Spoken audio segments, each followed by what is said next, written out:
Good day, thinkers, thought leaders, progressives, and dreamers.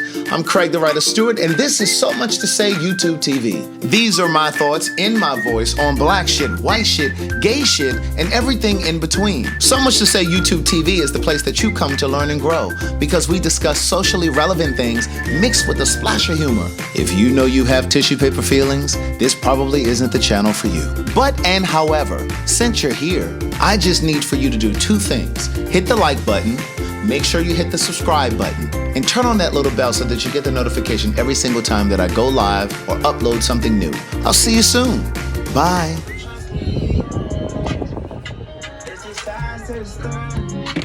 Come on up here, niece. So, I've learned that I can turn the music down pretty low, and I can still have it because it's not loud enough for YouTube to catch it and block the video. But so I came on here. First of all, good day, thinkers, thought leaders, progressives, and dreamers. Oh, I thought that was somebody I knew, but I don't recognize her. Good day, thinkers, thought leaders, progressives, and dreamers. I'm Craig the Writer Stewart, and this is the Patreon version of So Much to Say. These are my thoughts in my voice on black shit, white shit, gay shit, and everything in between. So I came on just now because there's a guy that I knew who died last week. He lived in LA. He was from LA. He was born and raised in LA. And I found out the other day through another friend in LA that he passed. And this guy passed away from complications with AIDS. And it's ironic because Scott and I had just done that live the other day. I think he died maybe a day or so before that. I didn't know that though. I didn't find out until, what's today? Wednesday? I didn't find out until I think Monday. But I've been thinking about him ever since Monday. Because he and I met in LA. We met prior to me moving to LA, prior to my move to LA. I had actually met him years ago because I had flown out there for an event with Dwight. You guys know Dwight from the Housewives of Atlanta. He was on like the first 2 seasons or something. I flew out there, I met Dwight out there for this event that we went to.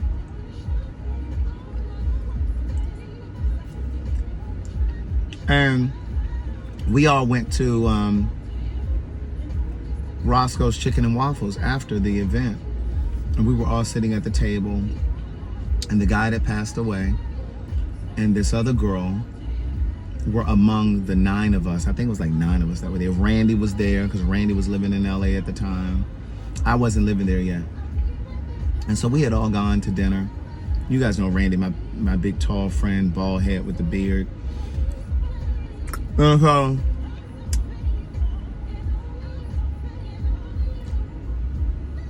it was cold in Roscoe's. I remember it being chilly.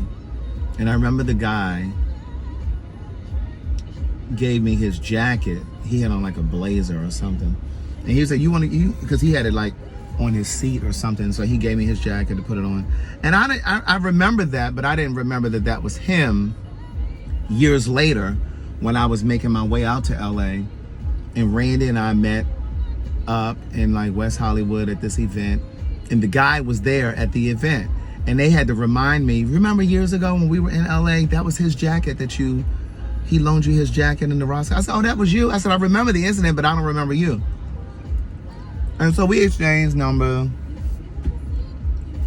so that when I moved to LA a few months later, I would have some people that I could reach out to. And I'll never forget, he's one of my early memories of LA. And when I got out to LA, I was broke as a joke. I moved out there with $1,400. $1,400. And that's what I had left after I bought my plane ticket and everything and got out there.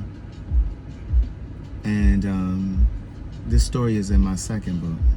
One thing for certain, two things for sure. Not what I'm telling you, but me having $1,400 and getting out there. And so I remember making contact with him at some point, and he actually put me in touch with my first little network that I had in LA, my little tribe. I think I may have talked to you guys before about my friend Keena. Keena was in Brownstone. She was the girl who replaced the original girl.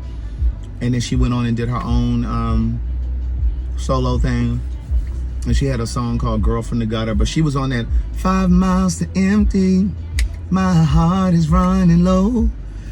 So she was in Brownstone. So when she got in Brownstone, Brownstone was number 2, the number 2 group in the country, R&B group in the country. So this guy introduced me to her and a few other people because he was an actor, he was a photographer. But one of the things that he did was he introduced me to Frank Ocean. He had all of Frank Ocean's music, and he burned me copies of his music. Frank Ocean didn't have any CDs out at the time. He just had like mixtapes. One was called Lonnie Bro, and the other one was the Nostalgia.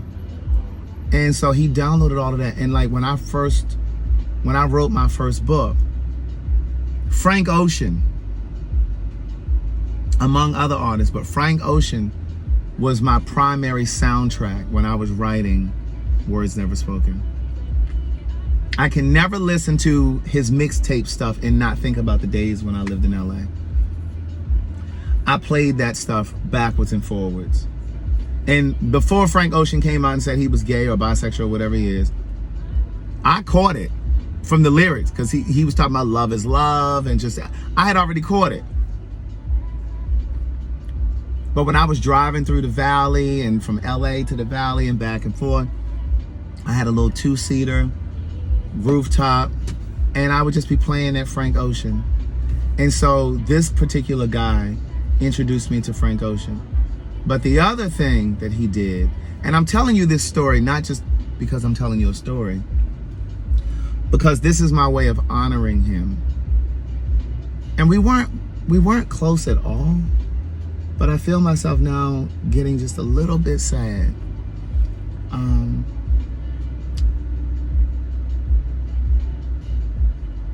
Because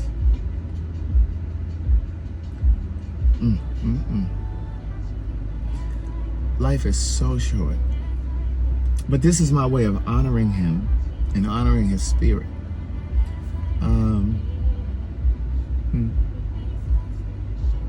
I really think it's important to honor a person's spirit, especially when they pass. And I think that whenever you tell stories or you remember them, you're honoring them, right? I believe that their soul is present. But the point of me telling this story is that I had a really rough time in LA. Like when I first got there, it was such a hard time for me. And I remember those first 4 months that I lived in LA, I think I moved probably 4 times. I was moving like once a month. I just couldn't get stable. And I go into detail in the second book about it. Like that's really what that second book is about. Half of that book is about my life in LA, and then the married guy that I was dating. But during those early days in LA, he was so intentional about connecting me with people, trying to connect me with good people. And I'll never forget. I think I've shared this story before, but I've never told it in this way. But I remember,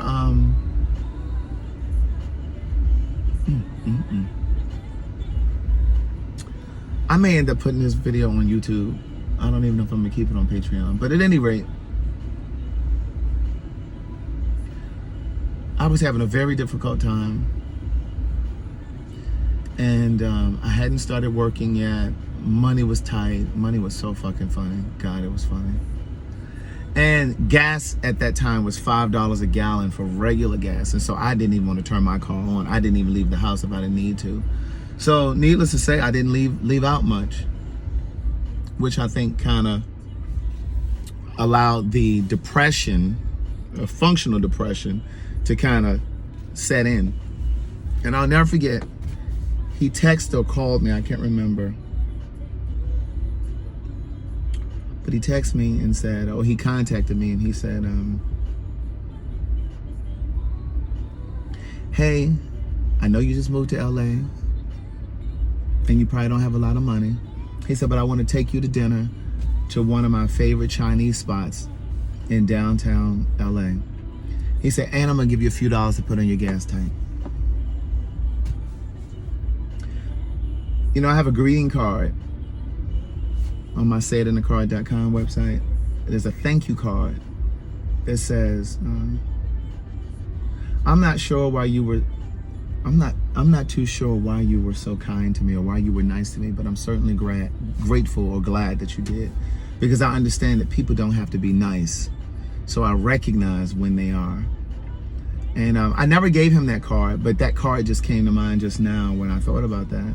And this is what I've been thinking about these past couple of days since he passed, like all of my interactions with him. And I mean, he was well-intentioned. He really was well-intentioned. But what I learned is that he was trying to go the holistic route.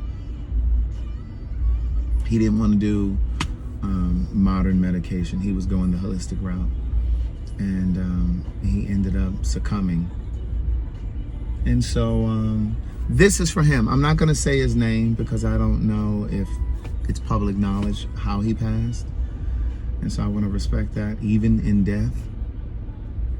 But he definitely is a part of the fabric of my LA story, and whenever I think of LA and my time there, I will always think about him. Yeah. One of the best parts of life is when you can admit the truth to yourself about yourself. Cyberspace is a world where one can become something he isn't, but everything he dares to be. I wasn't interested in getting attached to anyone, and I knew I wouldn't take anyone I met online seriously. I had multiple screen names to increase my chances of meeting someone attractive. The majority of the profiles noted HIV negative under status, but I knew better from the work I had done in the HIV community. I knew 1 out of 3 black gay men was positive. The messages I found in my inbox validated me in my depression. In some strange way, they reinforced that I was worthy and deserving. My days consisted of waking up and logging on to see how many messages had accrued overnight. Months passed before I got honest with my therapist about what was happening with me. And before I knew it, I heard myself say, I've been having sex with people I meet online. To listen to more of Words Never Spoken in Memoir, visit audible.com. I was involved briefly with a married man who believed he had the courage to leave his wife to be with me and to live his truth. This isn't the typical story of a married man promising to leave his wife for a secret lover. Rather, this is a story in part about a gay man who knew he was gay before he got married, but chose to marry a woman because he didn't know how to break free. Rocky and I met on a gay social media site 3 months after I returned to the East Coast to live, and just 11 months after he was married. At the time we met, he was living and working in Dubai as a contractor for the government on a military base, while his wife was stationed in Tallahassee, Florida, where they had a home. In one of the first messages he sent me, Rocky shared that he was married, but that he had regrets. He explained that he had come out to his mother and siblings when he was 18 years old. He said that to listen to more of One Thing for Certain, Two Things for Sure, a memoir continued, visit audible.com.